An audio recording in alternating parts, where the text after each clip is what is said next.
Hello there and good morning. Now, while the eyes of the world were on Trump yesterday, the German government collapsed. We could well be looking at early elections in Germany by March next year, with the so-called far-right Alternative for Germany, or AfD, standing in a strong second place in the polls. This will be very interesting. And this latest news will leave the EU rudderless and have grave repercussions for EU defence and finance.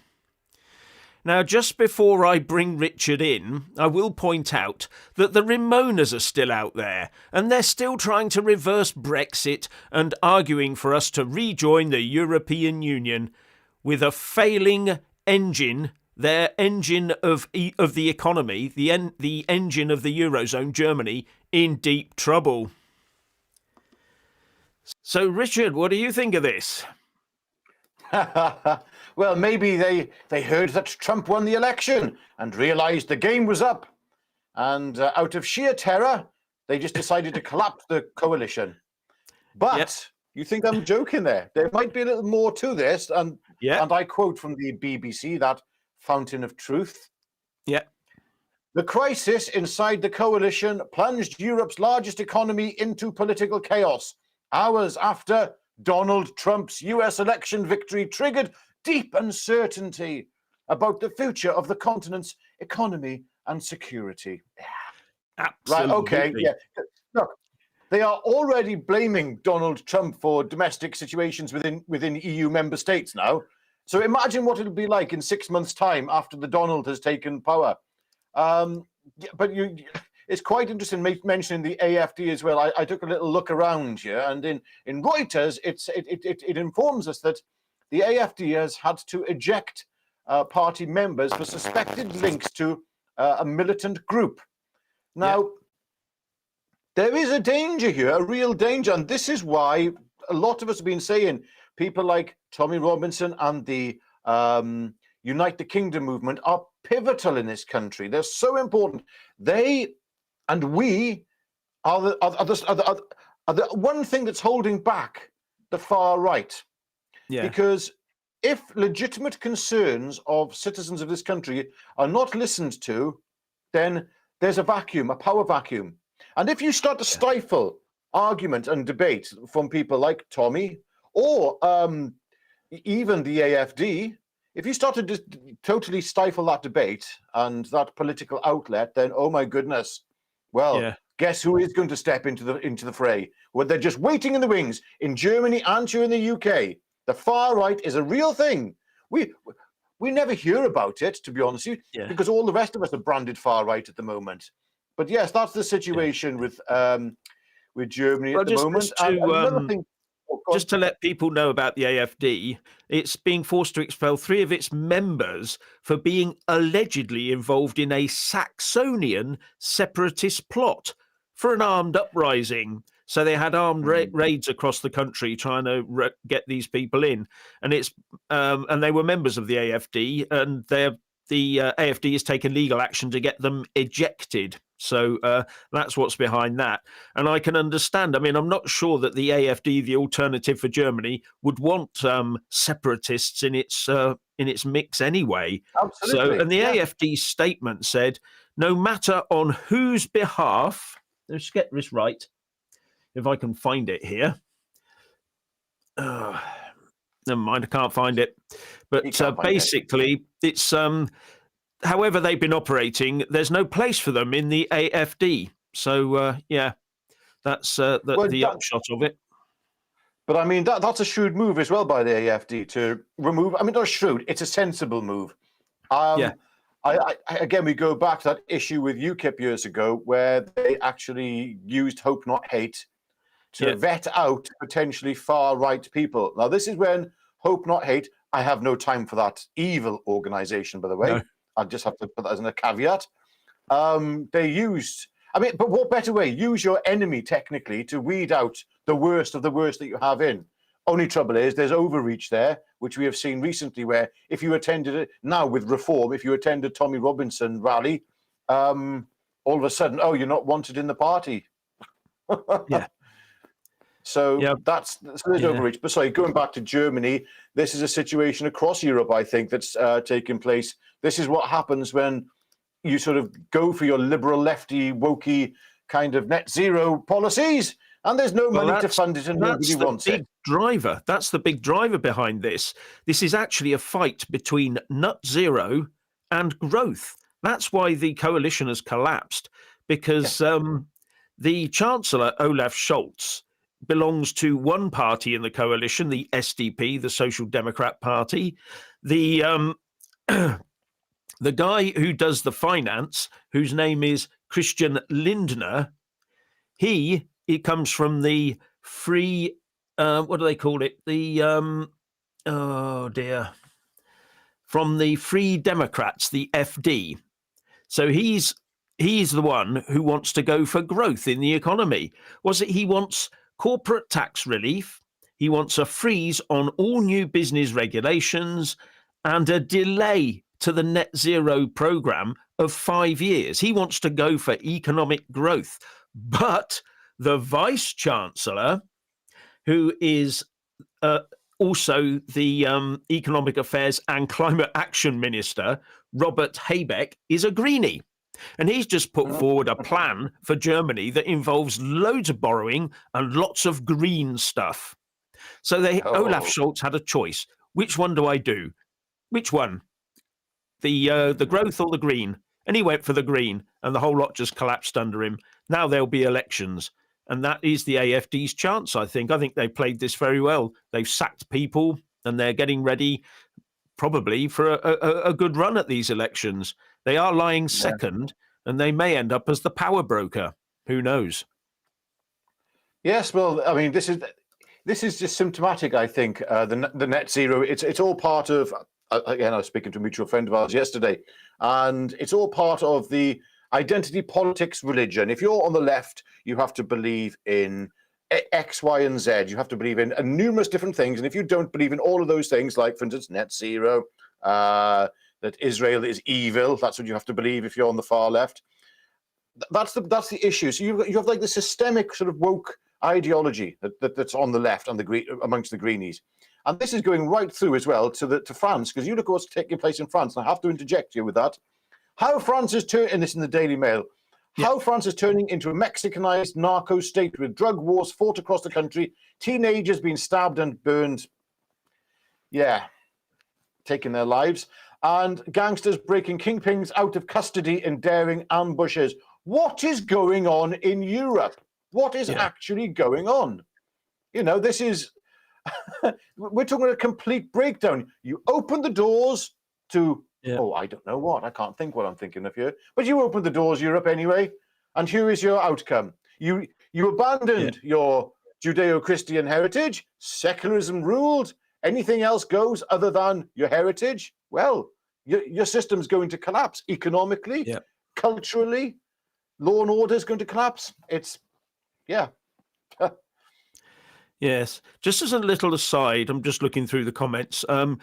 Richard and I did miss a super chat yesterday from the Knights of Knee. If you could just read out, we missed that one. Apologies.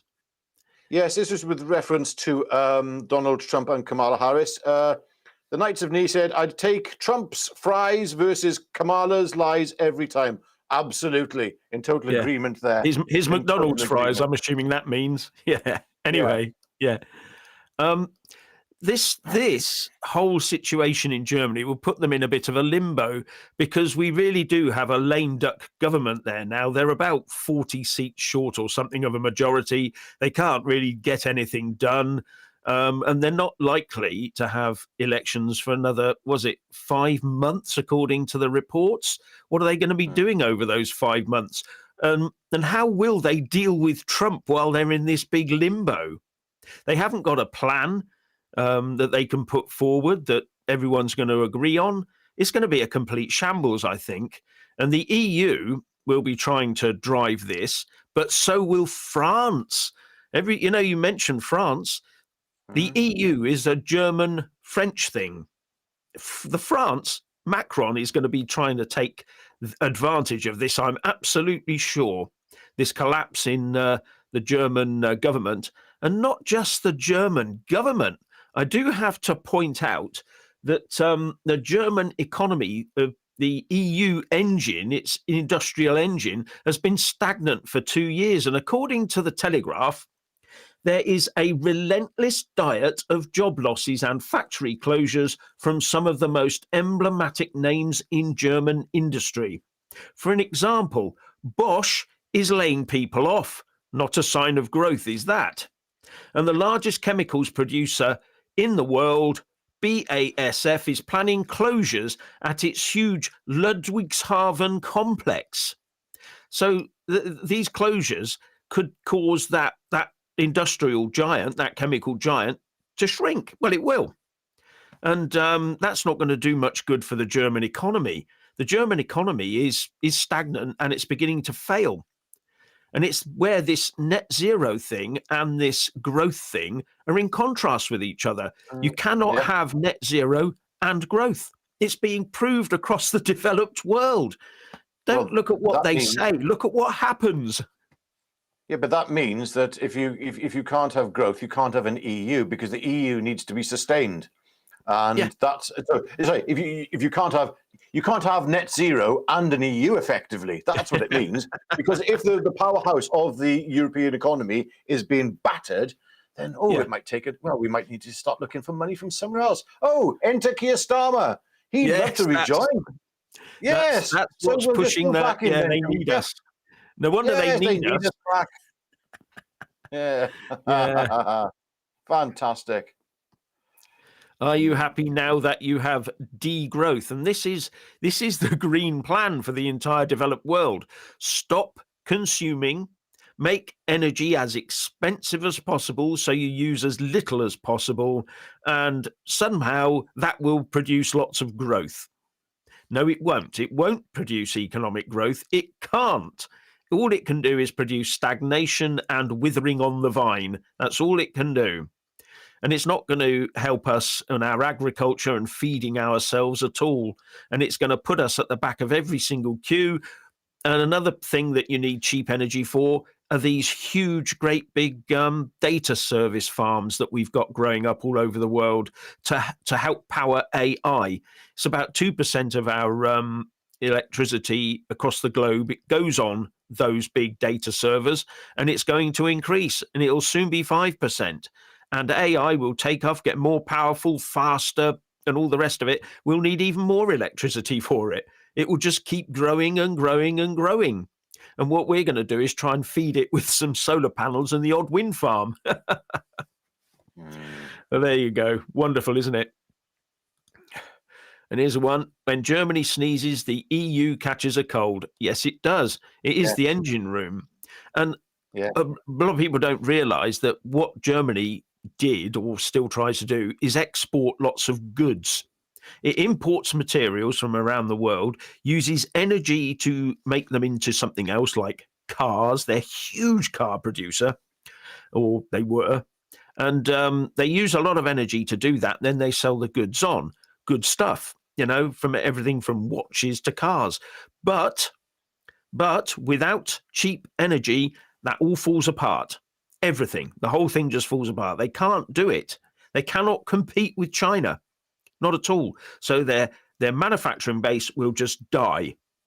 Then they'll have to do what we've done, move into the services sector, and just do digital stuff only digital stuff, because that relies on electricity, and you can't use any other form of fuel but electricity, and you can't do heavy engineering without using lots of power. So that'll all go. Well, but they're not going to do that. Why would you put your economy into a digital services sector when AI is about to rip right through that sector? It's not going to happen. We know what's coming up ahead, and it's debated on the timeline of how this sequence of events will take place. But AI will obviously make a lot of people redundant, and that means you're going to have a universal basic income. Sorry, it's going to have to happen. And people say, well, where's the money going to come from this? We are not talking about money known in the way we perceive money today. We are talking about a credit system. That's where we're going. There's nothing to stop that. Unless we all go back tomorrow to hard cash, turn our iPhones off, and that's it. Fat chance. Yeah, I know. Well, BMW is in big trouble. Yes, car makers are in big trouble. They're all in big trouble. The whole of because we've just opened the doors to China, let all their goods in and all the rest of it. And when Donald Trump says, oh, I might put some tariffs on here and there, he's decried for it, for trying to protect his US industries. We need to just become more self-sufficient and allowing China to undercut everything with virtually slave labor from the Uyghurs, for example, then we're in big trouble unless we start becoming more self-sufficient. We need to grow more food here instead of paving everything over for net zero and for newcomers. And we need to start growing food, seasonal food in this country, and eating it here. So, fewer avocados. Totally. Oh, yes. I do like avocados, but yes. You got me thinking about avocados now, and I'm on a carnivore diet. Right. Where was I? There was a very good question. Point here. Yeah, from L Hunter, by the way. The world is changing rapidly. Yes, it is. And that's very much the point of all this, is that it's changing so fast we can't. It's very difficult to grasp onto reference points for our future because they're all gone. If you want a reference point now, watch Star Trek. That's literally it. I know that sounds a bit hyperbolic. No, mobile phones are better than those communicators, though, aren't they? Oh, I know. They do more than those old communicators can. Yeah. I mean, that was like a Nokia 3310. That thing was compared to what we've got in our hands today. No. So I'm just going to go through some more of these questions. Dear viewers, we need to look here. Oh, there you go. Typical Labour. Let's shackle ourselves to the failing EU. Weird. Yes, it is weird, isn't it? It's an ingrained political need of theirs. It's all about, if we open up the country and let other people tell us what to do, we'll all be happy. You know what I mean? It's just ridiculous. It just shows how outdated the liberal left and the centre ground of politics is. Yeah.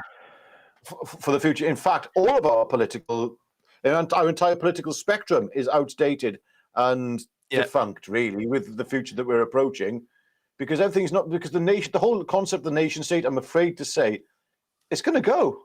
It really will, with AI coming. It's not something I want. I want to rewind to the 1950s personally, but you can just see it coming. Yeah, AI will be a great sort of leveler, I think. And I'm not sure whether it's going to level up or down, but we will be back, says Walter Schluter. Even in our industry, it will take quite some time, but we can do it. People are prepared to build back. We're just waiting for this lot to be out of office. Yeah, we need. I mean, I'm presuming that's from a German perspective. I do hope so. I don't wish any ill on Germany as such. I wish ill on the European Union because I think that's where all the damage is coming from. I think we'd be much friendlier without the European Union, just talking to each other, being self-sufficient mostly in our own countries, being happier within our own political systems, and just competing on the world stage and just being friendly. I just don't see the point of the EU anymore, to be honest. It's overbearing, full of rules, and I think that's what's causing the damage in Europe. Well, Germany's now experiencing, I think, something that Norman Lamont mentioned once. I watched an interview with him where that's going back. It wasn't that long ago the interview was done. It might have been 10 years ago, I don't know. Long ago. But in it, he said that he witnessed himself firsthand the deindustrialization of Britain at the behest of the EU. Now, I believe it was Norman Lamont, so if I'm misquoting you, Norman, I do apologize. But it was virtually at the behest, and he watched this, and it was deeply concerning. that, Yeah. that this was a governmental policy. And Germany's now going to be going through the same. But it then beggars the question, where is the industrial output on our manufacturing base going to be? Are we actually going to be handing everything over to China? That's the Well, question. this I think is the aim. Personally, I think the whole point of decarbonisation for the Green Party, the Lib Dems, the Tories, and Labour is all about offshoring it. We still need the steel. The steel needs to be made. Now, Yeah. what we're ending up with is steel recycling plants. They don't make virgin steel. They recycle steel. So if we need new steel all of a sudden, I don't know, if we ever came close to war and we needed to build a load of ships and tanks and planes, we'd need lots of steel. We would have to buy it in because we can no longer create virgin steel in enough quantity because we don't have the big blast furnaces anymore. That's stuff like that. Get rid of all that carbon heavy stuff, send it all to China. If we want to buy steel, for example, we'll buy the steel. They can expend the carbon over there, and we can sit over here and call ourselves green. We're just greenwashing everything. We buy everything from China now. All the plastic and metal goods generally originate from China, where they make it using heavy carbon. We buy it and then go, oh, aren't we green? Because we didn't actually make it. And then we go around trying to tout people with financial services, lawyers, and digital products. And if we want to really get into that, we'd have to beat Hollywood in filming and in authorship, script writing, all those services, film services, and all that sort of thing. Games, we'd have to be top-end gamers. That's what they want us to be. Yeah. The problem here, though, is, I mean, with what we're doing, and I'm sure what Germany's going to be doing, is effectively you're not producing the carbon or in-house. The CO2 levels. The CO2 levels have been produced by China, but we're going to con the public into saying we're going green by actually not producing the goods ourselves. It's a huge con, but it makes you think as well. It's like, as you said, if we went to war, then who are we going to buy it off? So hypothetically, if the West went to war with China, we're going to say, oh, excuse me, China, I know we're at war, but you wouldn't mind sending us some steel products, would you? You wouldn't mind building us some guns and tanks? That's the situation. It's absolutely ludicrous. Yeah. I mean, unless we really mobilized and said, right, we have got 3 weeks to build a steel factory producer, and it has to be able to produce steel products from virgin steel within 3 weeks. We have to do it. We have to mobilize our entire infrastructure towards that. I mean, what can we do if we're really mobilized? That's the question. We used to do great things as a country. We did. I mean, when we used to mobilize, though, we had an industry on which to base it. So we had industry was able to pivot quite quickly towards the production of the stuff we needed. We had an industry. If we don't run blast furnaces, who is the expert in blast furnaces and making virgin steel?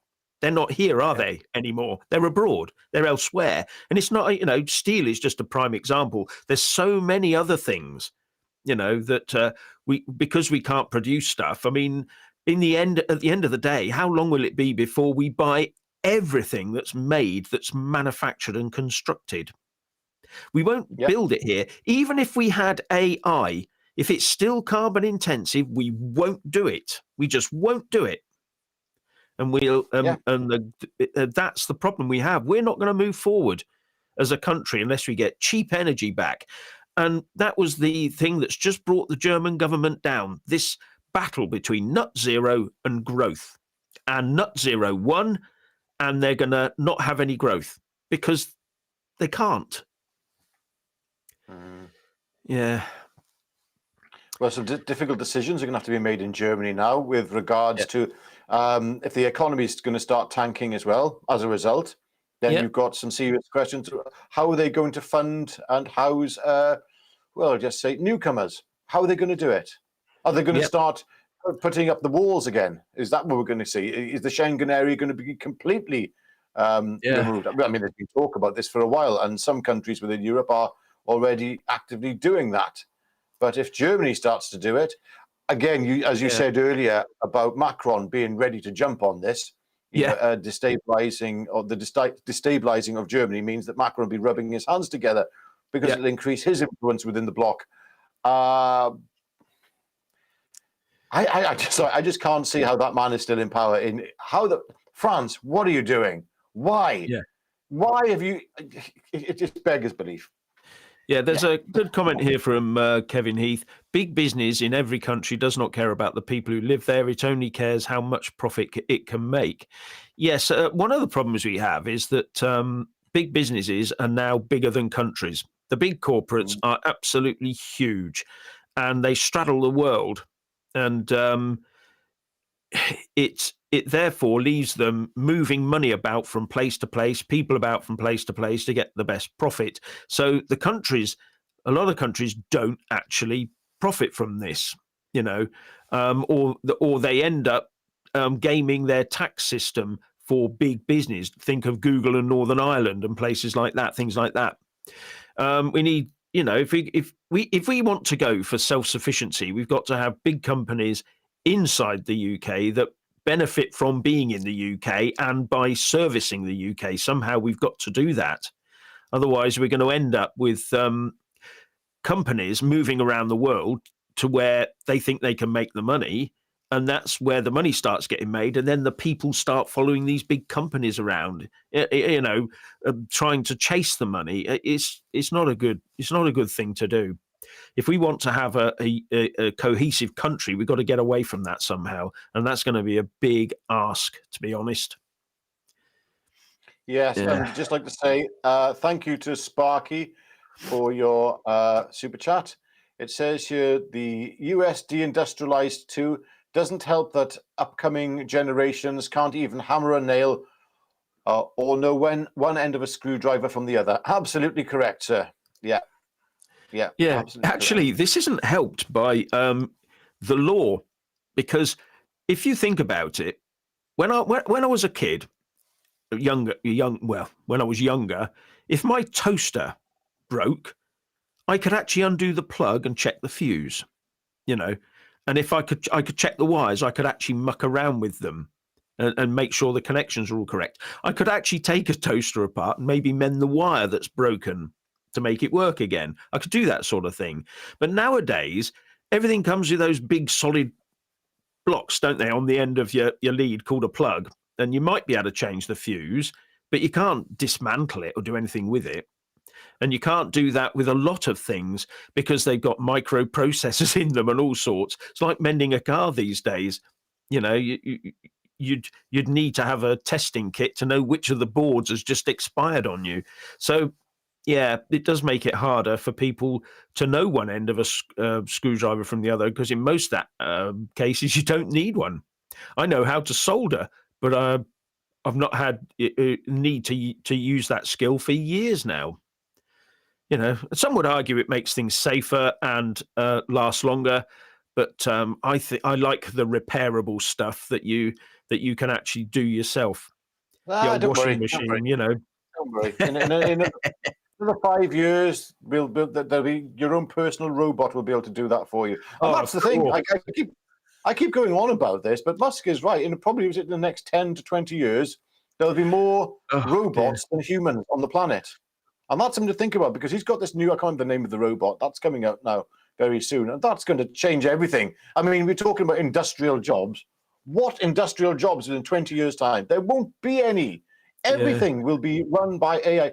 This is the world we're living in. I mean, we can talk about the industrial center and base of Britain and skill sets, etc. All these concepts are about to change. Everything is going to change. Yeah. Someone said here, Jeff Taylor is making a lot of sense, so I better shut up then, hadn't I? Good grief, when did you start doing that? Yeah, thanks very much, Richard. Yeah, we got a chance of hope now with Trump back in office, and I think you're right there. I mean, I cannot believe that people would even think about voting for either Biden or Harris after the last 4 years of Biden not being in charge and Harris not being in charge. Hadn't they realised that someone else was in charge behind the scenes, wrecking the entire country? Just, never mind. Anyway, Well, it's not just Trump who's in charge. He's also got a heck of a team behind him. I mean, he's got yeah, Elon Musk behind him.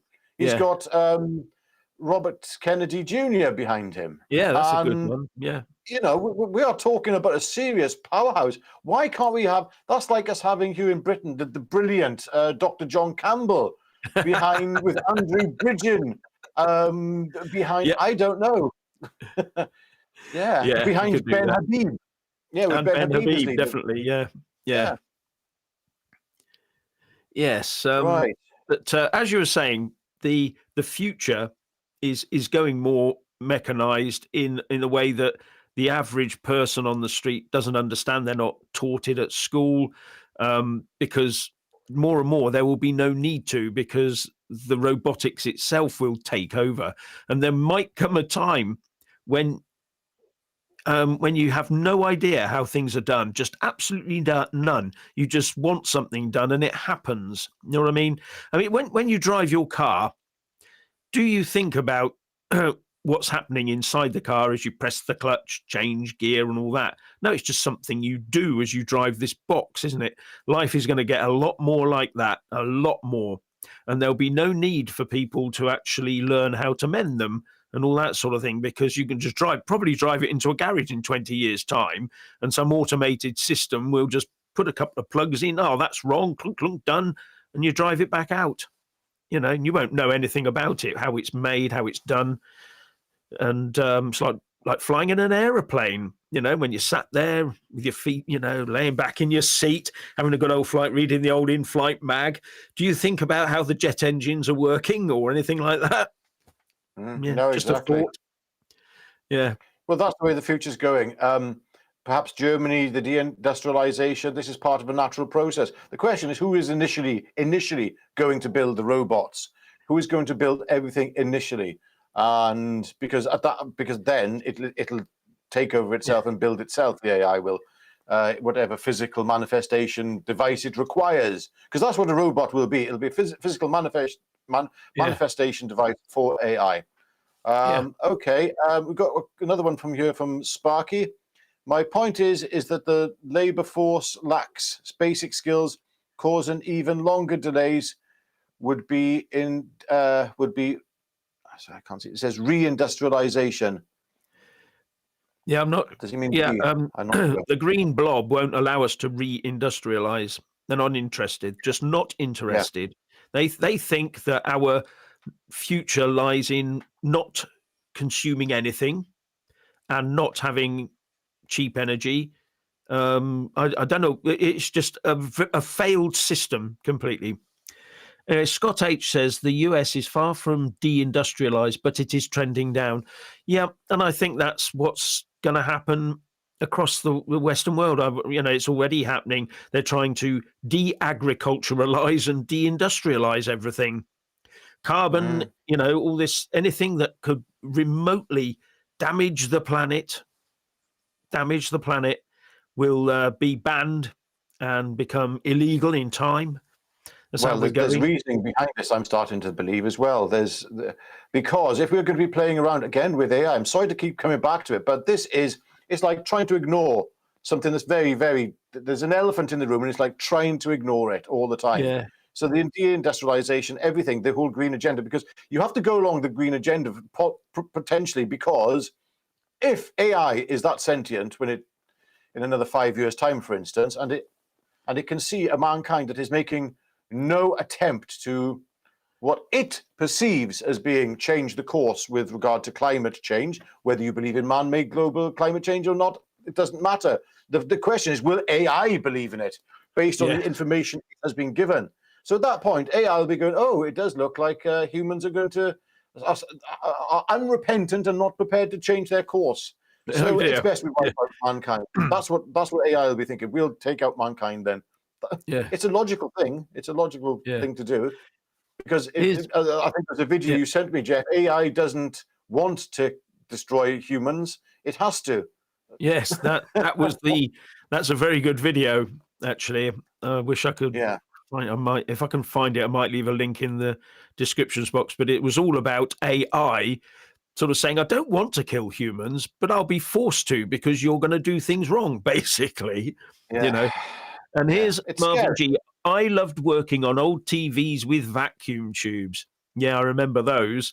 And I must say, when I joined the services, the Royal Navy, I did do a long apprenticeship, and that involved working with amplifiers, with the old vacuum tubes in and all that sort of thing back in the 70s. And it was only sort of later on, in about the 80s, I suppose, when the old the solid state stuff started coming in big style. And it's all now solid state, just about. I don't think there's a tube in anything, to be honest. But there you Oh, go. I've got one of my preamp at the side of me, actually. Oh, Yeah. you have got one of those preamps, haven't you? Yeah. Yeah, universal audio ones. Yeah, I do use that for the videos I do on my The channel. And machines will sometimes, repair the machines. Yes, absolutely, says Devon Steve. Yeah, it will. Yes. yeah. Oh, they Oh will. dear. Someone else. You guys, very clever and awesome. Thank you very much, Diane. Yeah. We're just a pair of ordinary guys chatting away, trying to tease stuff out, and it's interesting. We love doing this. It's just good fun. Yes, but we think it's important as well to do this because, again, it reframes the news. Because if you're getting your news from the BBC and the mainstream media, you're going to have a certain viewpoint on world events. We try and break it down a little bit. But that's a very nice compliment, though. Thank you very much. We do actually, I'll let you into a little secret. We do reference ourselves occasionally as F-Wit 1 and F-Wit 2. Yes, that's right. Yeah. Yeah. Yeah. Especially when things go wrong. Yes. Yeah. Oh, yeah. So Not that they ever do, of course. There's another super chat here. Thank you very much to Civil Defence UK. Storm is a robot AI. He wants to kill off our old age pensioners first, then the farmers, then all of us. Do you know what? I don't think that's out of a stretch. I don't think that's too far a stretch of the imagination to believe that the way he's been going. So yeah, absolutely. Yeah. This is a good one. AI is transforming the legal industry in the UK right now. Yes, it is. And it's going to be doing the same with doctors because once it's fed with the information, it can find things on X-rays that other people can't, and it will soon be able to do robotic surgeries, I'm sure, and that's not that far away. And it won't make mistakes. It probably won't leave something inside you when it shouldn't, But it's very difficult. But anyway, this is a far throw from Germany and its political problems. I think that Germany is going to keep going down and down at the moment because they will not face the truth, just like the rest of the Western world won't face the truth that you can't make energy expensive and stop people consuming and expect to have economic growth. People just sit at home and do nothing then. What are they going to do? They can't all write books. They can't all do things. What are we going to do? End up going down the town hall to watch the latest panto every Saturday? Go back to those sort of days. No, people won't put up with that. And they are, in the end, going to rebel. I'm absolutely sure. Rebel and want to go for growth. They want a future. They have personal aspirations. And all I see is countries across the Western world trying to stamp on personal aspiration, because personal aspiration means consuming things. It means people going out and doing things, and they don't like that at all. Yeah. Sorry, we got another super chat. My eyesight's getting worse. From Maistisima Noctem. Sorry if I totally mispronounced that. I do apologize. It says, "Good morning. Just joined. What's wrong with Germany?" Well, it appears that their government, their coalition, is on shaky ground because you've got one part of the government pushing for net zero and the other one pushing for growth. And the two things don't marry up, apparently. So, yes, the government is in total disarray, and we could be looking at elections. When was it, Jeff? Is it March? Well, they're looking at March. Well, actually, the actual elections for Germany are due by September next year. So they're going to have an election next year anyway. But what's going on at the moment that's collapsed the coalition could well force that election to take place as early as March. So it'll come up sooner, giving the AFD a quick, faster bite at the cherry, if you see what I mean. But there is going to be a vote of confidence in the government on January the 15th, I think it is. And that's being called by Scholz himself. He's got no real choice. He's going to have that. And if they vote against him, and he's not got a majority, so I would say they'd vote against him, and he'll have no confidence, and that will bring an end to the whole thing, and they'll have to have an election. Yeah. That's how I read it anyway. Yeah. Comment here by Carwyn Roberts. David Icke was right all along with where the world was going. We are all seeing it happen now. We should all have paid more attention to it. Yes, I met David once, actually. He was a nice chap. I thought he was a very, very decent human being. Don't agree with anything he says there, but there's a heck of a lot I do agree with, and he got a heck of a lot right. And he is still getting a heck of a lot right. It doesn't matter if he's a conspiracy theorist, because I think we're all pretty much conspiracy theorists under the broader definition of what a conspiracy theorist is now. Yes, very interesting, Mr. Icke. Yes, very well, very well researched man. Even though he has gone down some rabbit holes that I'm totally questions. Yeah, there we go. Yeah. There we go. I mean, disband the EU, the WEF, the UN, the WHO, NATO, ECHR. Yeah. So, and the NGOs. There's a lot of argument for doing a lot of that, because I think they've just grown too powerful in their own right. The nation states are now being dictated to more and more, and the NGOs, they've sucked power out of Parliament and out of the governments. So yeah, there is a lot to be said for that.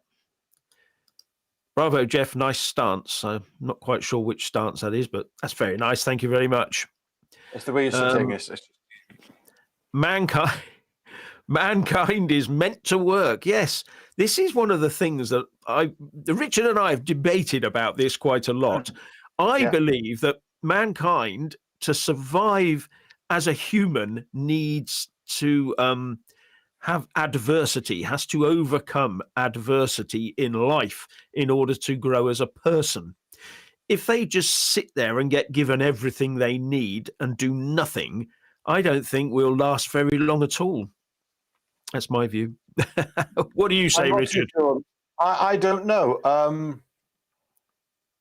You see, this is where I have a bit of a quandary here with what logically is unfolding and what my faith says. Now, my faith is actually, there are aspects which are very much aligned here, but there's other places where it's not. I mean, okay, let's just take, for instance, that if you're a Christian and you believe in the account of Genesis, and you take it literally, like I do, that human beings were not designed to struggle, but that came in after the fall. And that's all I'm saying on the matter. We weren't initially designed to struggle, but in our current format, we have to. That's a Christian perspective. Well, Christian perspective. Yeah, I get that. There we go. Yeah.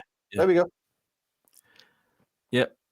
No farmers, no food. Absolutely. So there is a no farmers, no food type event planned in London on the 19th of November, I believe. Yeah. So we'll see how that pans out. Anyway, I think we've blurted on for long enough now, unless Richard's got anything fantastic to add about Germany's plight. Not really, but just to thank you all for our little chat here on the Jeff Taylor channel with the incredible, the most wonderful, the magnificent Jeffrey Taylor there. And I do ask that you all like and subscribe to the channel. You know, yes, you just press the button or you click on it, whatever it takes. Please just do that. It helps us a lot, helps us keep us going. Most YouTube channels, the views of most YouTube channels, people aren't liked or don't subscribe to it. If you do that, you're really going to make a difference, more than you can imagine. And I'd also like to thank the people who contribute to Jeff and myself, with PayPal and with Patreon, because it does help us do this, because this is a full-time job. Jeff and myself, we're up at like 6, 7 in the morning, and we're researching through stuff, and we don't finish usually researching in between filming until about 7, 8, 9 o'clock at night sometimes. So it is a full-time job. So any little penny that helps to go towards keeping this thing going is much appreciated. Yes, it is. A lot of people don't do this. They say, "Oh, you're begging for money." You're like, "No, but it's nice to help out." What you see on the screen are 2 serene swans. We're paddling like mad underneath, though. And with that, it's goodbye from me. Aye, and it's goodbye from him. Goodbye.